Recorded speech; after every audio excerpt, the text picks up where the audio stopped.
So, Himanshu, communal tensions is one problem Yes, that we had in Uttarakhand. Like, can you able to recollect Banbulpura issue? yes, sir. So, if such kind of instances will grow, so how can you contain and combat such kind of issues? So, do you have any strategy for that? Yes sir. Sir Yes. Uttarakhand में हाल ही के दिनों में हमने देखने को मिला है कि कम्युनल टेंशन्स थोड़ा बढ़े हैं Hmm. और इसका एक तरह से मुख्य कारण है Hmm. अ, बाहरी लोगों का उत्तराखंड में एक तरह से बसासत Hmm. और विभिन्न धर्मों का अपने-अपने एरियाज़ में घेटवाइज़ेशन कि वो Okay. Hmm. एक कम्युनिटी के रूप में वो एक दूसरे से इंटरमिक्स नहीं होते और अपने एक कोर ग्रुप को बनाकर रखते हैं, जिससे Okay. कि जब जब भी वो आपस में एक दूसरे के सामने आते हैं तो क्लैशेस होते हैं। All right. तो Hmm. सर इस चीज़ को कम करने के लिए एक सॉल्यूशन ये हो सकता है कि इंटर कम्युनल हार्मनी करी जाए, आपस में उनका इंटरमिक्सिंग करी जाए, मेल मिलाप बढ़ाया जाए। इसके साथ ही सर जैसे बनभूलपुरा में मुस्लिम बहुल इलाका था, Hmm. मुस्लिम समाज में एक थोड़ी सी समस्या एजुकेशन को लेकर है।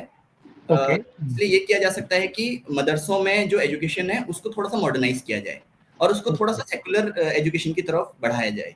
साथ ही सर Okay. ये भी किया जा सकता है कि ओवरऑल जो एजुकेशनल मॉडल है उत्तराखंड का, Hmm. उसमें Okay. थोड़ा सा इंटर कम्युनल हार्मनी के एलिमेंट्स को बच्चों को शुरू से ही डाले जाएं, ताकि जब वो यूथ और एडल्ट एज में पहुंचे तो वो आपस में एक दूसरे को प्रतिद्वंदी या फिर गलत विचारों से नहीं देखें और साथ में रहें। Okay. Right, Himanshu. Himanshu, you were just claiming yourself that you had integrity and you could able to refrain yourself from not cheating in the exams, not yes to sir. cheat in the exams. Yes Okay. So one instance you quote. So in this context, I would like to just pick one such issue that is there in that was there in Uttarakhand, like issue of cheating in exams. Yes sir. Can you able to recollect an issue of that Lake Pearl area issue where UKSSC to UKPSC, there was an instance, yes sir. Sir Uttarakhand में and in this context, I would like to ask you that if such in such issues, how would you contain if you have given opportunity? How we can just contain such issues? Sure sir. Sir हाल ही में देखा गया है कि UK triple SC और UK PSC के बहुत सारे एग्जाम्स में Hmm, चीटिंग की समस्या देखी गई है और सिर्फ hmm, यही समस्या नहीं है सर, चीटिंग यहाँ एक माफिया के रूप में उभर रहा है उत्तराखंड में, hmm, जो कि बड़ी hmm, समस्या है क्योंकि एक इंडिविजुअल इंस्टेंसेस चीटिंग के अगर हों तो उसमें संस्थाओं पे दोष नहीं दिया जा सकता। okay. हालांकि संस्थाओं की वो भी जिम्मेदारी है, लेकिन Hmm, अगर चीटिंग एक माफिया के रूप में उभर रहा है तो जो सरकार की मशीनरी है और संस्थाओं की मशीनरी है उस पर सवाल उठते हैं। okay. तो जैसे सबसे पहले तो सर हमें ये करना होगा कि Hmm, उत्तराखंड में जो चीटिंग माफिया है hmm, उसके जो मेन एलिमेंट्स हैं, जैसे हाकम सिंह था जिसको अरेस्ट किया गया, hmm, ऐसे ही और क्योंकि वो जो चीटिंग माफिया के जो मेन एलिमेंट्स हैं वो अ, इन जो बड़ी संस्थाएं हैं UK triple S C UK P S C, इनके जो हेड्स हैं और इनके जो बड़े लेवल पे जो वर्कर्स हैं उनके साथ भी कहीं ना कहीं मिले थे। तो एक तरह से देखा जाए तो संस्थागत रूप से चीटिंग हुई थी, क्योंकि जो यूके पीएससी के जो एग्जाम कंट्रोलर थे बाद में उनको भी अरेस्ट किया गया था। तो इस नेक्सस को हमें तोड़ना होगा sir. okay. So fine. So you would like to just break the nexus between them. Okay. Fine. So Himanshu, next thing is like if you look in Uttarakhand, so Uttarakhand is one of the area where we can have a good number of national parks and wildlife sanctuaries. So yes there you collect one such national park which has been established in Uttarakhand, which is the first national park that has been established in entire India. Yes sir. Sir Jim Corbett national park, जिसे heli national park के रूप में स्थापित किया गया था 1936 में sir. Okay, yes fine. Fine, Himanshu. So, as we have good amount of wildlife, also there is wildlife, human and wildlife conflict is one such issue. Yes sir. So, if you have been just asked to contain some of such issues, so do you have any strategies to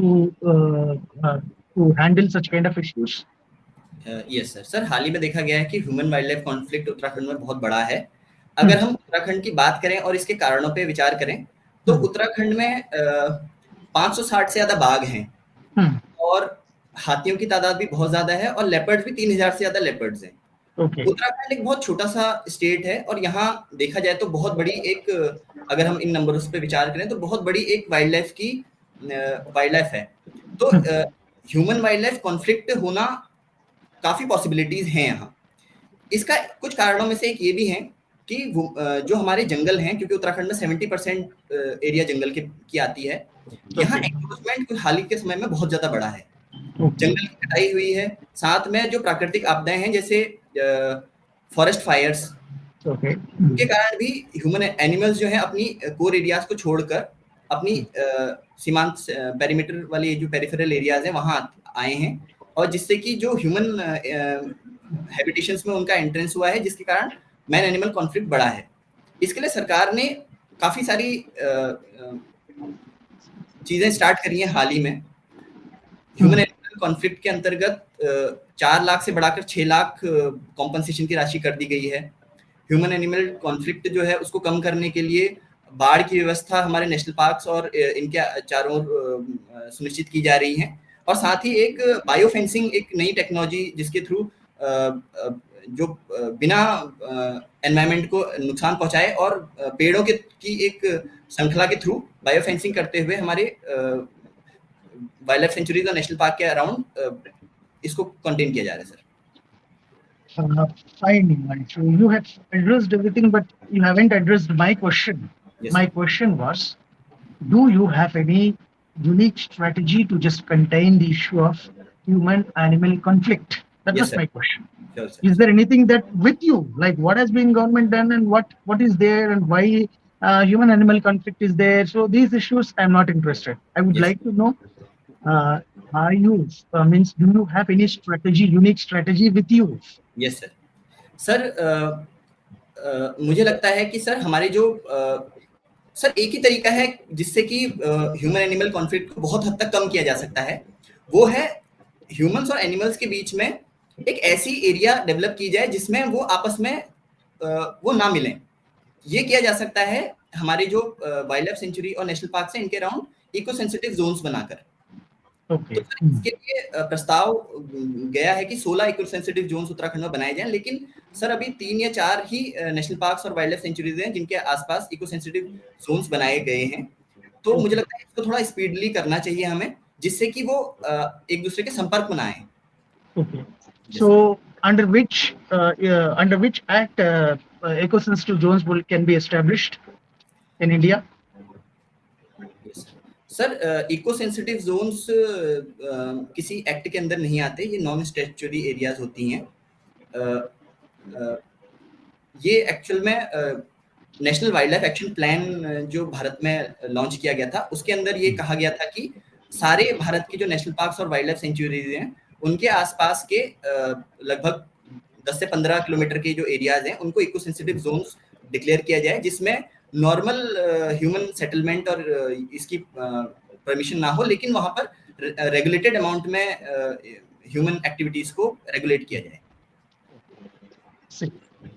Himanshu, eco-sensitive zones can be established in and around 10 to 15 kilometers, as you have said, in and around national parks and wildlife sanctuaries. So that's fine. And you can establish that under the authority has been given by the National Wildlife Action Plan. That is fine. Like for your clarification, eco-sensitive zones can be established under, they were a part and parcel of Environmental Protection Act 1986. Fine. So keep that also into your mind. So that is one of the thing. And who have the power to establish or can declare the eco-sensitive zones? Is it central government? Is it state government? Or is it the authority, local authority? Sir eco sensitive zone को establish करने की authority ministry of environment and forest and climate change के पास होती है sir. So it would be state governments. Okay. So state governments will have the power to declare an area as eco-sensitive zone. Okay. Fine. Fine, Himanshu. So most of the things I just try to just check your aptitude and all those things. So we'll continue with other portions. So Vijay sir, please please hand it over and please carry on with your questions. Okay, so Himanshu, forest जो है वो state subject है, central subject है? कौन सी list में है forest? Yes sir. Concurrent list में है, स्टेट लिस्ट में है, यूनियन लिस्ट में है? सर मैं एकदम रिकलेक्ट नहीं कर पा रहा हूँ, लेकिन मुझे लगता है कोई कंकरेंट। बात नहीं, आप कंकरेंट लिस्ट, ठीक है ना, कॉमन, क्योंकि दोनों लोग लॉ बना सकते हैं इसको, यस सर। ठीक है, क्लियर सी बात है। तो स्टेट का भी लॉ है, सेंटर का भी लॉ है। तो सर ने जो पूछा अभी आपसे कि ये इको सेंसिटिव जोन कौन डिक्लेयर करेगा, तो सेंटर कर सकता है, स्टेट कर सकता है, बोथ कर सकते हैं, ठीक है। अब जैसे वो जो इन्वायरमेंट प्रोटेक्शन एक्ट है उसमें ये क्लियरली लिखा हुआ है कि even if an state demands that, तो वो भी कर सकता है, ठीक है। सेंटर करेगा तो कोई रोकेगा नहीं उसको, यस क्योंकि कंकरेंट लिस्ट में है, ठीक है। यस स्टेट भी कर सकता है, उसमें भी कोई वो नहीं है, ठीक है। अब जैसे वो क्या है कि सेंटर हर एक चीज तो नहीं कर सकता है, क्योंकि लोकल कंडीशन के बारे में स्टेट गवर्नमेंट को ज्यादा पता है, ठीक है। यहाँ तक कि जो अथॉरिटी होती है, मतलब जो अथॉरिटी, मैं उसका पोस्ट का नाम भूल रहा हूँ, वाइल्ड लाइफ वार्डन जो होता है, ठीक है, तो उसका प्रोसीजर कुछ ऐसे है कि चीफ वाइल्ड लाइफ वार्डन जो होता है वो स्टेट गवर्नमेंट को करता है रिक्वेस्ट कि हाँ इस तरह का है। मान लीजिए सपोज से वहां पे कोई बहुत बड़ा माइनिंग वाइनिंग का कुछ चल रहा है, ठीक है, तो देन स्टेट गवर्नमेंट जो है, या कोई अगर सेंटर स्टेट का कंफ्लिक्ट है उस चीज में, तो वहां पे सेंट्रल गवर्नमेंट को मतलब इन्वॉल्व होगा, ऑब्वियस सी बात है, यस ठीक है। तो इसीलिए मेनली जैसे तो जो सर ने कहा कि स्टेट गवर्नमेंट का वो होता है, ठीक है। लॉ दोनों बना सकते हैं, ठीक है, जैसे इन्वायरमेंट प्रोटेक्शन एक्ट ये सेंटर का लॉ है, यस ठीक है, लॉ दोनों बना सकते हैं, लेकिन उसका एडमिनिस्ट्रेशन जो उसका एक्सरसाइज है वो ऑब्वियसली कुछ चीजों में स्टेट गवर्नमेंट का होता है। फॉर एग्जाम्पल पुलिस, तो पुलिस पे लॉ तो सेंटर बना दिया, लेकिन पावर एक्सरसाइज स्टेट कर रहे हैं उसमें, जी जी ठीक है। अब लेकिन सेंटर के पास अपना वो पुलिस में मशीनरी है ना, जी जी सर। ठीक है। तो आप कंफ्यूज मत होइए, मान लीजिए आपसे जब सवाल पूछा जाता है, ठीक है, तो आप कंफ्यूज मत होइए, you know everything, yes sir. ठीक है, आपको पता है चीजें, बस आप थोड़ा सा देखिए, फ्रेज फ्रेज किया जाता है उसको इस सर तरह से, इसमें थोड़ा-सा ठीक है। इस चीज़ का इश्यू मुझे लगता है कि जैसे जिस चीज़ में मैं 100% श्योर नहीं हूँ, इवन 99% भी श्योर हूँ, तो क्या मैं उसे हम्म। पूरी तरह से बोल सकता हूँ या फिर मुझे गेस ही लेना जो पड़ेगा? आपने स्टार्टिंग में एक लाइन बोली थी, एक शब्द बोला था कि सर मैं गेस करूंगा इसमें, ठीक जी, है, जी। दैट इज फेयर है, यस सर, वही मैं इस सर। पे गेस करूंगा, दैट इज फेयर है, ठीक यस है, यस उसमें कोई दिक्कत नहीं है। जैसे इसमें कोई वो नहीं कि आपको हर एक चीज पता हो हर एक टाइम पे, ठीक है। यस तो हाँ, ये कुछ बेसिक चीजें हैं, डेफिनेटली इन्वायरमेंट का बेसिक है, इन्वायरमेंट प्रोटेक्शन एक्ट। जैसे मान लीजिए आपको वो डायग्राम याद होगा जिसमें national park wild life sanctuary का एक डायग्राम बना हुआ है, जिसमें वेन डायग्राम टाइप का है, उसमें हाँ, हाँ, बताया गया है पूरे प्रोटेक्टेड एरिया एरिया, याद है ना। बफर एरिया को भी। तो सर ने वहीं से क्वेश्चन करा है आपसे यस सर, यस कि इको सेंसिटिव जोन का क्वेश्चन सर ने वहीं से करा है, यस सर। ठीक है। तो ये बड़े इश्यूज हैं जो थोड़े बहुत आपके हो सकता है कि मतलब, तो एक बार brush up, just basic act है जैसे wildlife protection act, air act, water act, हाँ ठीक सर। है। अब जैसे सर ने आपके बर्थ से कैसे वो जोड़ा 1995 से, जी ठीक सर। है। अच्छा, दूसरा इंपॉर्टेंट चीज जो अभी तक सर ने, मैं बस सुन ही रहा था, ठीक है। तो अब जैसे सर ने आपसे स्ट्रेटेजी पूछी है तो आप स्ट्रेटेजी पे बात करिए, ठीक है। सर ने आपसे पूछा कि कम्युनल टेंशन बनभूलपुरा का है, उसको कैसे कंटेन करोगे, आपने उस पे बात नहीं की है, आपने बताया कि मदरसा से सेक्युलर एजुकेशन करेंगे, उत्तराखंड गवर्नमेंट के एजुकेशन में हम लोग वो करेंगे, ठीक है। अब फिर से हम लोग पूछते हैं फिर से कि स्ट्रेटेजी क्या होगी, कैसे कंटेन करोगे। आपने उससे बोला कि हाँ डेमोग्राफी सर वहाँ चेंज हुआ है, इसके वजह से कम्युनल टेंशन बढ़ता है, जो कि एक फैक्ट है, यस ठीक है। कम्युनल टेंशन में एक फैक्ट है कि डेमोग्राफी चेंज होता है, कम्युनल टेंशन बढ़ता है, ठीक है। यही सेम केस आपका वेस्ट बंगाल में भी है। जी हाँ, बताइए। सर इसमें जैसे स्ट्रेटेजी अगर मुझसे पूछिए तो ये लॉ एंड ऑर्डर स्ट्रेटेजी के पे बात करनी होगी मुझे या फिर ओवरऑल स्ट्रेटेजी पे? नहीं, आप जैसे आप मान लो वहां पे आप इंचार्ज हो, आप डिप्टी एसपी हो, डिप्टी कलेक्टर हो, ओके। ठीक है। आपके आपके एरिया में वो हो रहा है, ठीक है। मैं आपको क्लियर कट पूछ लेता हूँ, आप डिप्टी एसपी हो वहां पे, ओके, ओके। ठीक है। आप बताओ अब वहां पे क्या एक्शन लोगे आप, ये चीज कंटेन करना है आपको, ठीक है। मैं सर एक चीज होता है प्रिवेंटिव कि पहले, से आगे तक बढ़ूंगा कि प्रिवेंटिव एक्शन सबसे पहले जी ये हाँ, जो जी हाँ, बिल्कुल, आप हर एक चीज पे तैयार रहेंगे ना, आप एक ऑफिसर है वहां पे, वो उसका आपका रिस्पॉन्सिबिलिटी है। तो आप पहले बताओ कि पहले कैसे आप प्रिएम्प्टिव एक्शन क्या लोगे, अगर उसके बावजूद वहां पे हो गया दंगा तो फिर आप क्या करोगे, ठीक है। और फाइनली अल्टीमेटली कि दंगे के बाद आप क्या कर रहे हो, ठीक ठीक है। तीनों स्टेप पे आप बताइए। स्टेप जी। By step. Okay, thank you sir. अब इसमें हिमांशु सर ने एक वो पूछा था कि आपने बोला मदरसे का सेकुलराइजेशन करना चाहिए, तो आपको नहीं लगता है it is going against article 29? Sir मैंने कहा था कि हाँ सर, मैंने ये कहा था कि मदरसे में सेक्युलर एजुकेशंस को हम इंक्लूड कर सकते हैं, उनकी अपनी धार्मिक पढ़ाई के साथ।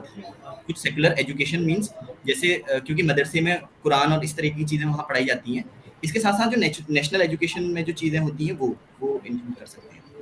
तो ये तो आर्टिकल मतलब साइंस के मैथ अगेंस्ट जैसे नहीं है ये? बेसिक चीजें।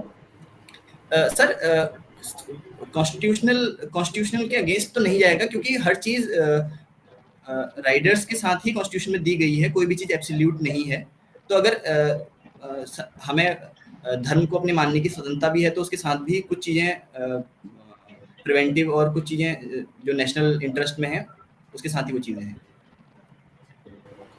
ठीक है, आप अपने वहाँ की कोई ट्रेडिशनल एक वो बताइए, हैंडीक्राफ्ट इंडस्ट्री आपके वहाँ की बहुत यस फेमस सर। है, कौन से हैंडीक्राफ्ट्स यूज़ होते हैं वहाँ पे, कौन से सर यहाँ हैंडीक्राफ्ट से सेल होता है? यस सर, सर यहाँ रिंगाल करके एक हैंडीक्राफ्ट होते हैं, जो कि जिससे टोकरियाँ वगैरह बनाई जाती हैं सर।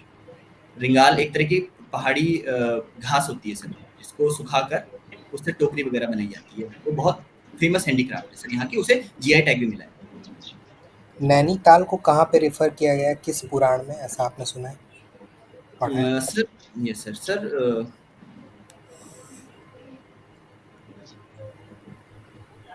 सर मैं थोड़ा रिकलेक्ट कर सकता हूँ। हाँ, आप सोच लो।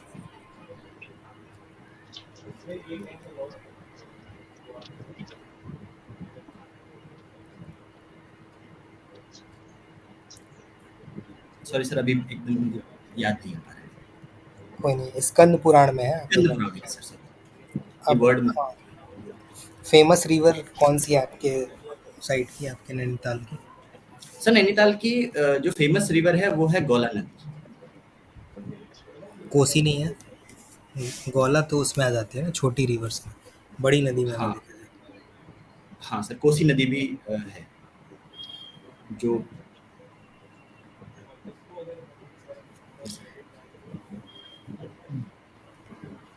हुमायूं और गढ़वाल रीजन को ब्रिटिश ने ऑक्यूपाई किया था, राइट?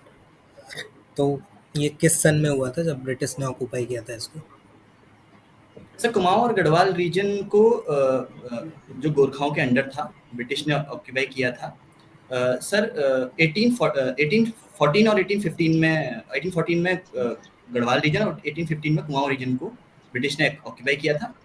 1814 में जो कुमाऊं गढ़वाल रीजन को ऑक्यूपाई किया था उसे टिहरी शासन के अंदर दे दिया गया था, लेकिन जो गढ़वाल रीजन था उसे अपनी एक डिस्ट्रिक्ट बना दिया गया था, मंडल बना दिया ओके, सही है। गया था। आपके वहाँ कोई एक national biogas and organic manure programme चल रहा है, राइट, आपकी डिस्ट्रिक्ट में? तो आप अपने डिस्ट्रिक्ट से एक बार वो बताओगे, उसके कुछ रिलेटेड फैक्ट्स, कि वो कहाँ तक पहुँची वो स्कीम, उसका कोई सिग्निफिकेंस आपके वहाँ जो आपको दिखता हो, या आपके रीजन में चल रही है स्कीम? सर पर्टिकुलरली इस स्कीम के बारे में मुझे सॉरी नॉलेज अभी नहीं है। मतलब सुना नहीं है आपने कभी इसके बारे में? नहीं सर, इसके बारे में मुझे इसके बारे में कोई बात नहीं। कितने आपके वहाँ, अगर हम पुलिस स्टेशंस की बात करें तो आपके वहाँ कितने पुलिस स्टेशंस हैं नंबर्स में, अगर हम रूरल में बात करें और अर्बन में बात करें, मतलब ग्रामीण में और नगरीय में?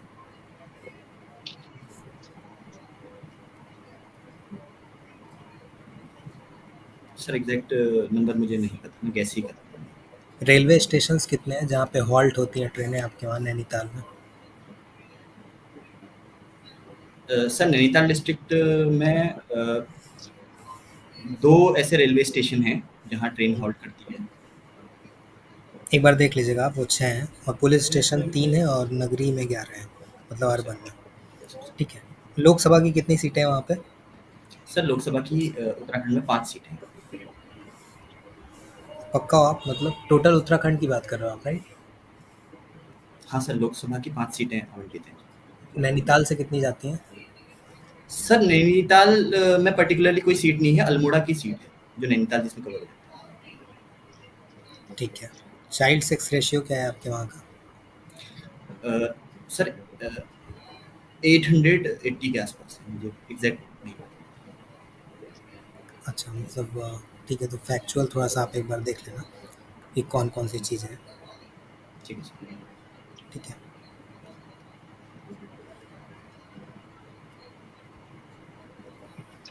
हाईएस्ट पीक आपके टाउन का, आपके नैनीताल का। हमारे नैनीताल डिस्ट्रिक्ट का हाईएस्ट पीक, हम्म, सर मैं गेस कर सकता हूँ इसको? हाँ हाँ, आप गेस करो। सर चाइना पीक है नैनीताल, शायद कोई। हाँ, सही है सही है। भीमताल के बारे में आपने सुना है ना? भीमताल के बारे यस में, ये किसी नेशनल पार्क का एक पार्ट है या किसी वाइल्ड लाइफ सेंचुरी का, या नहीं? सर यस, ये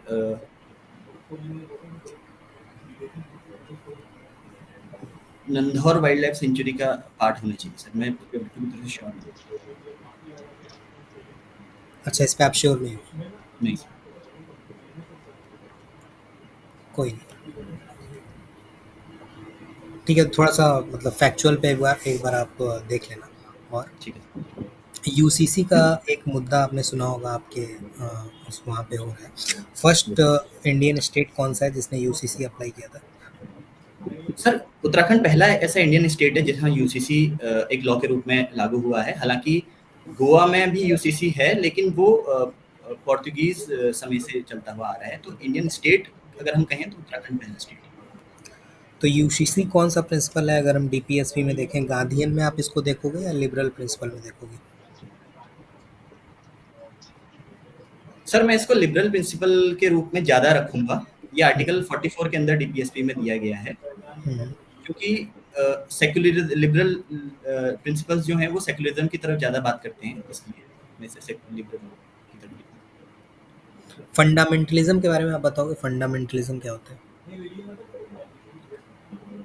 सर फंडामेंटलिज्म एक ऐसी सोच है जो ये मानती है कि क्योंकि हमारे कुछ इंटरेस्ट सेम है, जो कि जैसे धर्म, रिलीजियस फंडामेंटलिज्म की अगर हम बात करें तो रिलीजन अगर हमारा सेम है तो हमारे बाकी सेक्युलर इंटरेस्ट सेम होंगे।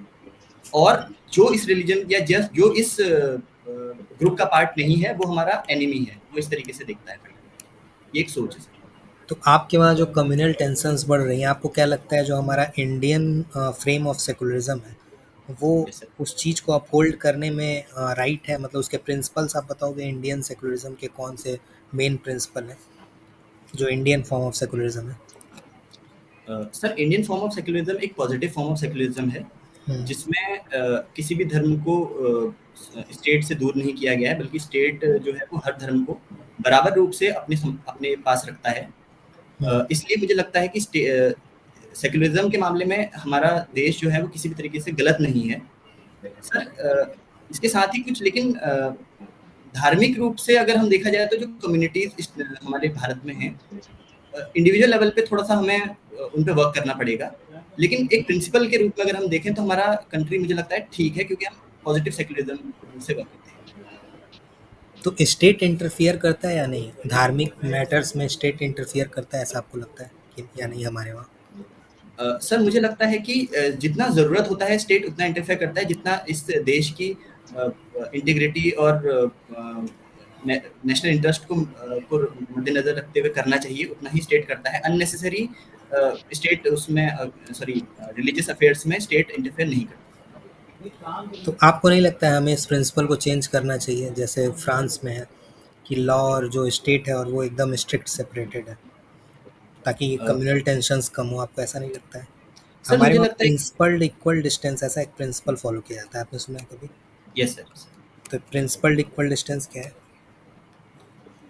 सर इक्वल डिस्टेंस मीन्स सभी धर्मों से बराबर की दूरी पे जो है हमारा इंडियन स्टेट रहता है, किसी भी धर्म के ज़्यादा नज़दीक नहीं है, उनकी जनसंख्या और आदि इन चीज़ों के तो आपको नहीं लगता है इसी वजह से सेकुलराइजेशन को खतरा है? मतलब सेकुलर फैब्रिक जो इंडिया का है उसकी इसको दिक्कत है, क्योंकि आप देखते होगे ना, कहीं कहीं क्या होता है कि इंडियन पॉलिटिकल सिस्टम किसी एक पर्टिकुलर मेजॉरिटी ग्रुप को फेवर करने लगता है। ये आपको नहीं लगता है बहुत डाइसी टर्म है जो हमने अडॉप्ट किया है? अगर हम एक स्ट्रिक्ट सेपरेशन में रहते तो शायद कम्युनल वायलेंस नहीं हो रहा होता। नहीं सर, मुझे ये नहीं लगता है। वो इसलिए क्योंकि जो हमारे इंस्टीट्यूशंस हैं, इंडिविजुअल पॉलिटिकल पार्टीज़ और इनकी बात अगर हम करें तो हाँ, हो सकता है कि पॉलिटिकल पार्टीज़ धर्म के आधार पे बनी हैं काफ़ी सारी। लेकिन हम अगर अपने इंस्टीट्यूशंस की बात करें जो कि हैं सुप्रीम कोर्ट है, चाहे हमारी पुलिस इंस्टीट्यूशंस हैं, और जो भी हमारी ऐसी इंस्टीट्यूशन है जो हमारे सोशल फैब्रिक को बचा के रखती हैं, इंटीग्रिटी को हमारी कंट्री की बचा के रखती हैं, वो पूरी तरह से सेक्युलर इंस्टीट्यूशंस हैं। तो हमें इस चीज़ को बदलने की ज़रूरत अभी नहीं है। ओके, ठीक है विजय सर, आप एक बार ठीक है। तो ये प्रिंसिपल इक्विडिस्टेंस ये लिखा हुआ है आपके लक्ष्मीकांत ने मेंशन, ठीक है। तो इसका मतलब ये होता है कि क्या नाम है, स्टेट जो है वो काइंड ऑफ, अगर रफ टर्म में बात करूं मैं, क्रूड टर्म में, तो it is keeping a watch on everyone but it is not interfering with anyone. It is not neither supporting anyone not dismissing anyone. Okay, तो ये इक्विडिस्टेंस का प्रिंसिपल है, ठीक है। और जैसे पीयूष सर ने आपसे पूछा कि फ्रांस में स्ट्रिक्ट है और हमारे वहाँ नहीं है, ठीक है। तो एक्चुअली क्या है कि हमारे वहाँ पर जो इक्वल डिस्टेंस का प्रिंसिपल क्यों अडॉप्ट किया गया, ठीक है, और वहाँ पे क्यों नहीं, ठीक है। तो Diversity उनका जो सोसाइटी, हाँ, हमारे वहाँ डाइवर्सिटी बहुत है, ठीक है। और इंडिया के सेक्युलर फैब्रिक को बना के रखने के लिए इक्वी डिस्टेंस का प्रिंसिपल, ठीक है। Yes. अब जैसे अगर ट्रिपल तलाक वाला हम लोग इशू बात करें, तो एक गलत चीज थी, गवर्नमेंट ने उस पर लॉ बनाया और उसको स्ट्रिक्टली इम्प्लीमेंट कर दिया। That is the principle of equi distance, ठीक है। उस लॉ उसके एम्बिट में ही किया गवर्नमेंट। अगर वो ऐसा नहीं होता तो सुप्रीम कोर्ट ने नल एंड वाइड कर दिया होता उसको, ठीक है। तो इसलिए मतलब ये चीज है principle of equidistance, Indian brand of secularism यही होता है, ठीक है। अच्छा, फिर जैसे मान लीजिए सपोज एक चीज मैं आपको और बता रहा हूँ, मतलब how to take a informed guess, ठीक है। अब जैसे नैनीताल का नाम नैनीताल क्यों है, आपको पता है? यस सर, क्यों है बताइए। इसके सर दो कारण कहे जा सकते हैं। एक तो ये है कि जो लेक है वो नैनी मतलब आंखों के फॉर्म की लेक है, और दूसरा सर वहाँ नैना देवी का मंदिर भी है जो कि एक शक्तिपीठों में से एक है। तो इन दो कारणों से ठीक है। हाँ, तो ये कहानी है, ये कि लॉर्ड शिवा के was carrying the corpse of his consort on his body, and Lord Vishnu ordered Sudarshan to cut his body into pieces, okay, and her eye part fell into that place, okay, and that is why the Nainital Lake, and the temple is there also, okay। तो अब आप ये जो पूरा है, इसमें कौन कौन इन्वॉल्व है? इसमें विष्णु जी इन्वॉल्व है, इसमें शिव जी इन्वॉल्व है, ठीक है। इसमें अब तो इन लोगों के बारे में बात, अब या तो कोई भी विष्णु पुराण ना बोल, if you want to take an informed guess, because I am just telling you, if you want to take an informed guess how you should take, okay.